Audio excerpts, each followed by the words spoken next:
सुंदर या गावामध्ये तुमची आशाताई सर्व मायबाप जनतेचे आशीर्वाद घेण्यासाठी आणि खऱ्या अर्थाने मतदाराचे आशीर्वाद घेण्यासाठी, ग्रामदेवताचा आशीर्वाद घेण्यासाठी आलेली आहे. होऊ घातलेली विधानसभेची निवडणूक 2024ची आणि या निवडणुकीमध्ये आपल्या सर्वांचे आशीर्वाद, ज्येष्ठांचे आशीर्वाद, माझ्या लाडक्या बहिणीचे आशीर्वाद आणि तरुणांची साथ मला अत्यंत गरजेची आहे. आज सोपान दादा म्हणजे आजही या वयामध्ये दादांनी 15 दिवस टीव्हीवरची नजर हटवली नव्हती. दादांना वाटत होतं की माझ्या ताईला पक्षाकडनं तिकीट मिळणार आहे आणि जेव्हा ती मिळत नाही शेवटच्या क्षणापर्यंत तर त्यांना ते खूप वाईट वाटतं की पुन्हा एकदा फसवणूक झाली, पुन्हा एकदा दगापट्टा झाला. आणि खरोखरच ही भावना प्रत्येकाच्या मनामध्ये आहे.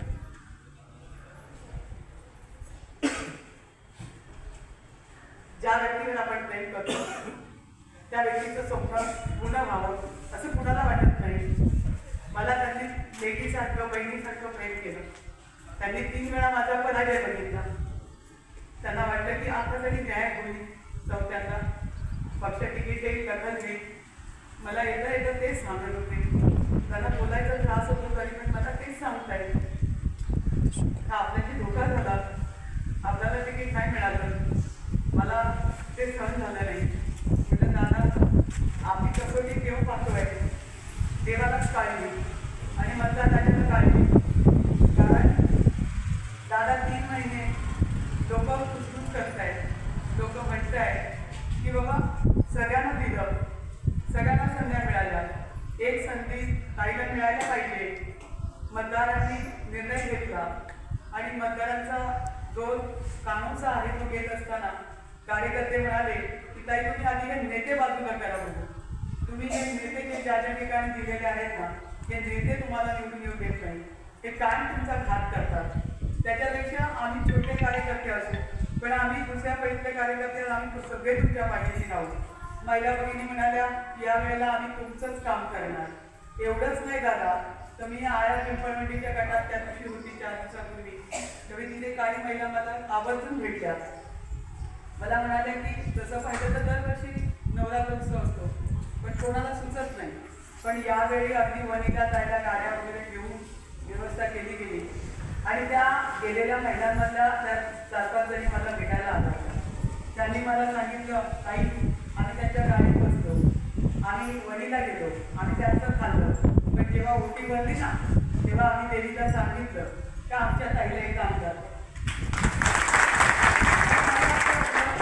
की महिलांमध्ये आजही प्रामाणिकपणा आहे. आपण मतदार राजाला कमी लेखून चालणार नाही, मतदार राजाच निर्णय घेतो. पण जर जनतेने हातात निवडणूक घेतलेली आहे, मग पक्षाने दिलं नाही दिलं धगापटका झाला तरी सुद्धा आज जनता म्हणते आहे, मतदार राजा म्हणतोय, माझ्या लाडक्या बहिणी म्हणतायत, माझे लाडके भाऊ म्हणतायत की नाही आम्हाला एकदा आमच्यासाठी काही दिली पाहिजे. तर ही माझी शेवटची संधी आहे.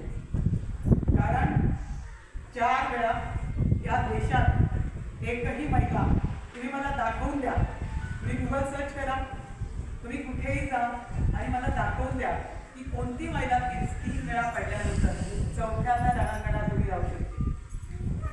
कोणी राहू शकत नाही. कारण मी काय पैशावाली, मी काय मोठ्या घरची नाही आहे. कारण 40 वर्षात एका घराण्याला संधी मिळाली आहे व्यक्ती परिवाराला. त्यांचा मुलगा तर सोनाचा चमचा घेऊनच जन्माला आलाय. त्याचबरोबर या ठिकाणी आपण पाहताय शरद सोनवणेला सुद्धा तुम्ही संधी दिलीच. काय त्या संधीचं सोनं केलं, काय ह्या लोकांनी काय उभं केलं 5 वर्षात जे समाजाच्या कामाला येईल. एक अद्यापच हॉस्पिटल साधं नाही आहे, इथे जीव जात आहे. आता एनएचच पर्वाचं उदाहरण घ्या, तर कोबराचा होता तो कोरडा आपण गमावला.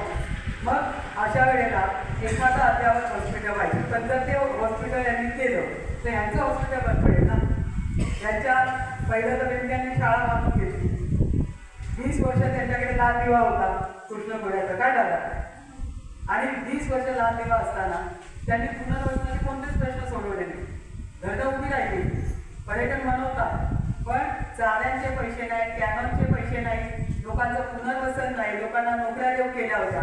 मग 20, 25, 40 वर्ष तुम्ही सत्ता गाजवल्या, सत्तेत राहिले तरी तुम्ही लोकांना न्याय देऊ शकले नाही. आणि फक्त स्वतःचा विकास, स्वतःचं हॉस्पिटल, स्वतःच्या शाळा. आता मुलांना दुसरी शाळा येळगावमध्ये उभी केली, शासनाच्या जमिनीवर बळवायच्या आणि शाळा उभा करायच्या. तसंच बिपाटच्या नावाखाली माझ्या आमदारांनी तेच केलं. प्रत्येक वेळेला हे लोक निवडणुका आल्या की काही ना काहीतरी नवीन पॅटर्न आणतात आणि त्या ठिकाणी उपोषणाला बसतात. मग त्या मागच्या वर्षी देखील पंचवार्षिकला आतून सगळीकडे प्रत्येक गावागावात जाऊन बोलत होता, प्रत्येक गावात जाऊन जाऊन बसत होता की मी पठारावरचा पाण्याचा प्रश्न सोडवणार, मी सावरगावच्या 9 गावांचा पाण्याचा प्रश्न सोडवणार. सुटला का 5 वर्षाचा प्रश्न? कधी सुटू शकत नाही. तू पाणी आणणार कुठे ते बोल. तू ते डिंब्याचं पाणी इकडे आमच्याकडे माणिक मध्ये कसं आणून सोडणार त्याच्यावर कधी चर्चा तर कर. कसं करणार ते तर प्रोजेक्ट ठेव. साधा तू बोलायला घाबरतो आणि मग लोकांना का बसवतो हे विचारलं पाहिजे ना तुम्ही लोकांनी. हा जाब विचारला पाहिजे. आज शरद सोनवणेसारखा माणूस तो माझे आमदार आहे, तो बिपटच्या नावाखाली 600च्या पुढे आता विकते झाले, घराघरात यायला लागले, दारात दिसायला लागले. कुत्र्या मांजराचे बिपट आपल्याला दारात येत आहे. आपल्या शेतकरी महिलांना जीव घेऊन जात आहे, मुलांना जीव घेऊन जात आहे. त्या पिंपळवडीच्या पोराची कवटी काढून ऑपरेशन केलं आहे, एवढी कवटी काढली. तुम्ही सांगा एवढे जीव आपण कमावले, काय देतो बिपट आपल्याला? आणि त्यांचं बिपट सफारी करणार. बिपट सफारीला 40 एवढी लोक मूर्ख आहेत की 50च्या वर बिपट ठेवता येते. मग ही फसवणूक का? कशासाठी? जे होऊ शकत नाही त्याच्यासाठी तुम्ही हे करताय. आता तर काय तो छत्रपतींची शिवनेरी आहे, जन्मभूमी आहे, याच्यापेक्षा जगात काही मोठं आहे का? जगात शिवाजी महाराजांचं स्थान होऊ शकतं का? त्याचं सुद्धा राजकारण. मी एवढा पुतळा बांधणार आणि त्याचा एक पाय डावा घेऊन पहिला फिरला, तो डावा लोक म्हणजे चुकीचा आहे, मग उजवा पाय घेऊन फिरला. म्हणजे किती बोगसगिरी आहे. याला काय पद्धत म्हणतात. आणि आता तर नवीन काढलंय, आईच्या वयाच्या बायका काही पाय घेतात. पाय काय करतात? कुठे चाललोय आपण? ही संस्कृती कुठली आपली? मुलासारखा असणारा माणूस आईच्या वयाच्या बायकाचा पाय घेऊन देतो, ही अशी पद्धत असते. आणि तिसरं ते कारखाना. आज 1200 कामगार बाहेर फिरत आहेत प्रचारात. सगळ्यांनी एनजीओ संस्था वापरल्या. श्रीराम पतसंस्थेचे कामगार, त्या बँकेचे शाळेचे कामगार, इथं फुलस्वामीचे कामगार, तिकडे कारखान्याचे कामगार. कामगारांना पगार कुठून? कुठून? कारखान्याकडून ना. कारखाना कोणाचा? ऊस उत्पादक सभासदांचा. मग 200 रुपये वाढून द्या म्हटलं तर कधी दिलेत का? वाढून दिले का? नाही. मग आज हे कामगार फिरतायत आणि त्यांना बोललं ना तर ते हात जोडून सांगतायत, ताई आम्ही काम नाही केलं ना तर आम्हाला काढून टाकलेलं. मग तुम्ही सांगा, हे सगळं लोकांना दिसत नाही का? किती चुकीच्या पद्धतीने चाललंय हे सगळे. राजे महाराज आहेत. आपल्याकडे फक्त निवडणूक आली की निवडणूक होईपर्यंत तुम्हाला नमस्कार चमत्कार करतात आणि नंतर कुठे गायब होतात, कुठे ऐश करतात, कुठे गुजरातला जाऊन नाचतात, कुठे बाहेर जातात माहीत नाही. परंतु अशीच लोक निवडणुकीचा काळ परत आला की पुन्हा तुमच्या समोर येतात आणि पैशावर निवडणुका होतात असं दाखवून लोकांना पैशाची लालच देऊन, खायची लालच देऊन. आणि आदिवासी विभागात तर प्रचलित आहे की बाबा वल्लभ बँके तर सरळ म्हणायचे, यांना काय द्यायचं? यांना तर चपटी आणि कोंबडी धुईचं काम झालं. म्हणजे 5 वर्ष आपण कोणाच्या हातात देतो याचा विचार तर केला पाहिजे.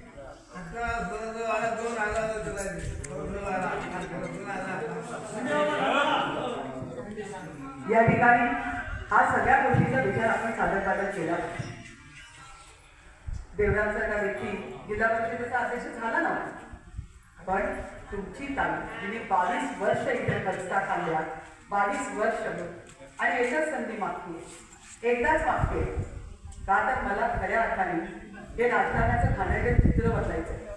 राजकारणी व्यक्ती कसा असावा, त्याने समाजाचं कशी सेवा करावी, त्याने समाजाचं सेवक व्हावं, मतदाराचा सेवक व्हावं, मालक होऊ नये. कुठे बिबट्याने हल्ला केला, कुठे काय घडलं, कुठे पोलीस स्टेशनला काय झालं, का सगळ्यात पहिली ताई. काय लागते? ताई लागते.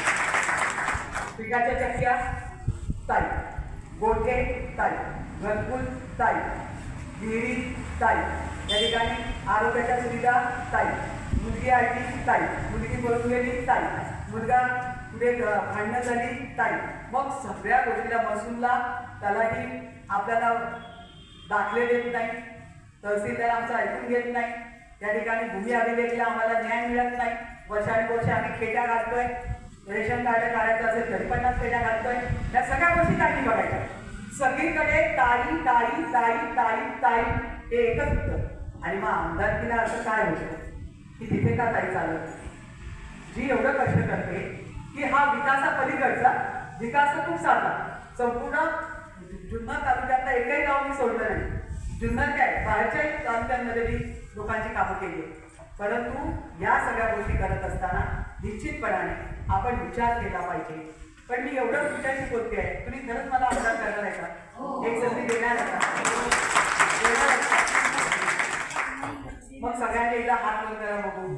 दोन्ही हात वर करा म्हणजे मला कळेल का तुम्ही आज देवाच्या देवळात ही शेवटची संधी. मी परत तुम्हाला म्हणायला येणार नाही मला आमदार करा, पण ही शेवटची संधी मला तुम्ही दिली पाहिजे. आणि ती मी तुम्हाला हक्काने मागते का एक महिला आमदार काय करू शकते. कारण एक महिला दुसऱ्या महिलेशी संवाद साधू शकते, एकामेकाचं दुःख वाटून घेऊ शकते, सांगू शकते, बोलू शकते आणि हक्काने हाताला धरून काम करून घेऊ शकते. एवढे अधिकार असताना एकदा एका महिलेला संधी मिळू नये, एवढं दुर्दैव आहे. आणि जिल्ह्यामध्ये पुणे जिल्हा विद्येचं माहेरघर, या ठिकाणी एकाही पक्षाने 1760 पक्ष आहेत, पण एकाही पक्षाने काही महिलेचा सन्मान करू नये आणि एकावर त्याच्या गप्पा मारणार आहे. ते बरोबर आहे का? कोण चांगली महिला राजकारणात येईल, कोण माणूस समाजकारणात काम करेल? अहो करोना काळात तुम्ही मला पाहिलंय, सगळे कोणी दिसत नव्हतं, पण ही आशाताई प्रत्येक देण्यात आशाताई, ओझरला सुद्धा कोविडला आशाताई, बाई बाथरूममध्ये पडून गेली तिथे आरेजला नारायणगावला सुद्धा आशाताईंनी ती वेगवेगळी बाहेर काढली. मग एवढं सगळं मी करायचं, सगळं ठिकाणी मी म्हणायचं. जसं सावित्रीबाई महामारीमध्ये पुण्यामध्ये जसं लोकांना गावोगावी सेवा केली, तशी मी तुमची या तालुक्यामध्ये करोनामध्ये देखील काम केली. पण मी कधी पेपरबाजी केली नाही, पिस्ताटबाजी केली नाही, मी कधी कोणाला सांगितलं नाही की तुमचं काय उपकार केले. का सांगायचं? मला वाटलं म्हणून मी केलं ना. तुमचं माझं नातं आहे, तुम्ही माझ्यावर केलं ना. तर ह्या सगळ्या गोष्टीसाठी मला असं वाटतं की येणारी 20 तारखेला आपल्याला मतदान करायचं आहे. आणि मतदान करताना कुकर हा डोळ्यापुढे ठेवायचा. 5 नंबरचं बटन, 5 नंबरच्या बटनाला कुकरचं बटन दाबून आपल्याला प्रचंड बहुमताने मला बघायचं आहे की कोणतं गाव, कोणत्या माझ्या लाडक्या बहिणी ज्यांनी सगळ्या नातेवाईकांना फोन केले, सगळ्यांना सांगितलं की एक संधी माझ्या ताईला, एक संधी फक्त माझ्या ताईला. आणि एक